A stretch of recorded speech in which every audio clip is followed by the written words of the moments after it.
Selamat pagi.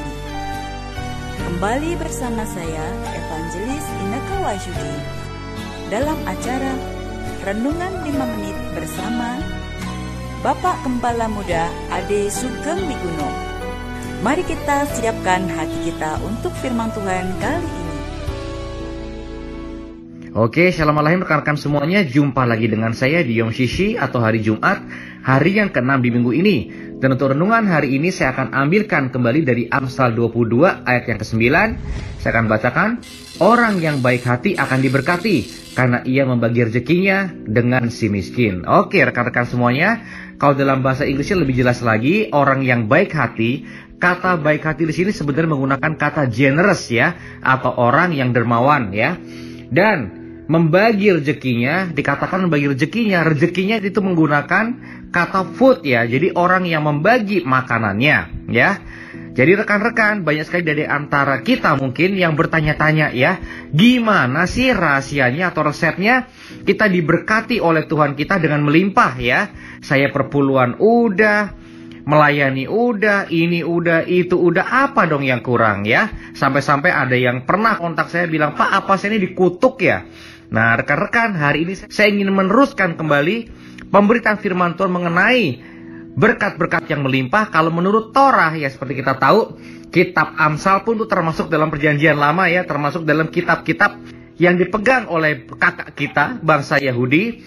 Jadi rekan-rekan, kitab Amsal ini mengatakan bahwa ternyata kunci daripada berkat yang melimpah salah satunya adalah dengan kita berbagi ya, dengan kita berbagi berkat kita, makanan kita dengan orang-orang yang kurang mampu ya, atau orang-orang yang miskin lah ya.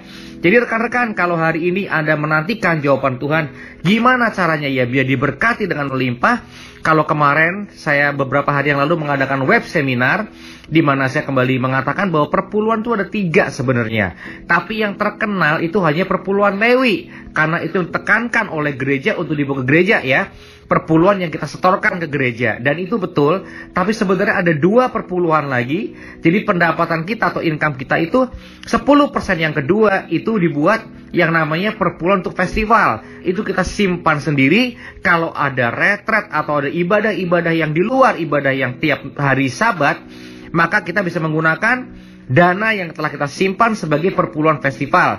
Jadi kalau ada misalnya perayaan Sukot gitu ya, atau Anda misalnya ada rindu untuk kebaktian, untuk pergi beribadah, misalnya ke Ambarawa ya, atau ke Magelang, Anda bisa menggunakan dana yang sudah ada simpan sebagai perpuluhan festival. Jadi kalau ada acara besar, istilahnya festival ya, maka kita sama-sama bisa pergi ke acara-acara ibadah tersebut karena sudah kita simpan dananya dalam perpuluhan festival.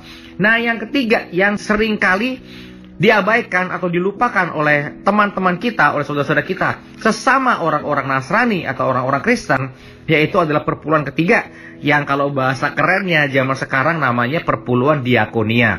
Nah itu adalah budget yang gak kita simpan di gereja, gak kita setorkan kemana-mana, tapi kita simpan untuk kita membantu orang-orang yang sangat kesulitan. Seperti yang sudah pernah kita bahas sebelumnya, orang yang layak dibantu itu adalah orang-orang janda-janda yang sudah tua dan miskin, jadi nggak bisa nikah lagi dan sudah nggak bisa bekerja lagi ya. Jadi janda-janda tua yang miskin, kalau zaman sekarang mungkin oma-oma ya, atau orang-orang yang memang benar-benar tidak mampu ya. Misalnya apa? Yang sering saya katakan yaitu selain orang-orang jompo, yaitu juga anak-anak yatim piatu ya. Jadi anak-anak yang belum boleh bekerja, belum bisa bekerja, mungkin masih sekolah, SD, SMP, bahkan SMA sekalipun ya, dan mereka nggak punya orang tua. Nah orang-orang seperti itu yang layak dan pantas untuk kita bantu, karena mereka tidak punya kemampuan sendiri untuk menolong diri mereka sendiri ya. Beda kalau yatim piatu tapi sudah dewasa, jadi bukan anak lagi ya. Saya yatim piatu tapi udah dewasa, jadi nggak perlu dibantu dengan Anda berikan perpuluhan diakonia Anda ya. Tapi orang-orang yang layak dibantu yaitu orang-orang yang jompo, terutama wanita, ya, nenek-nenek yang jompo, juga anak-anak yang memang masih belum punya kemampuan untuk bisa mandiri. Itu yang layak dibantu. Maka sesuai dengan firman Tuhan ini, maka berkat Anda akan melimpah. Mengapa? Karena Amsal 19 ayat 17 juga berkata, siapa menaruh belas kasihan kepada orang-orang yang lemah, memiutangi Yahweh yang akan membalas perbuatannya itu. Jadi kalau Anda mau memiutangi Bapa Yahweh, maka Anda bantulah orang-orang yang lemah, maka saya yakin Bapa Yahweh yang tidak pernah berhutang akan membalaskan berkat-berkat buat Anda lipat kali ganda daripada apa yang Anda berikan. Itulah kunci berkat buat kita yang melimpah. Jangan hanya kita fokus pada perpuluhan, tapi bantulah sesama kita yang lemah dan sangat menderita. Maka Bapa Yahweh akan memberkati Anda. Haleluya. Amin. Telah kita dengarkan firman Tuhan untuk kali ini. Tuhan memberkati.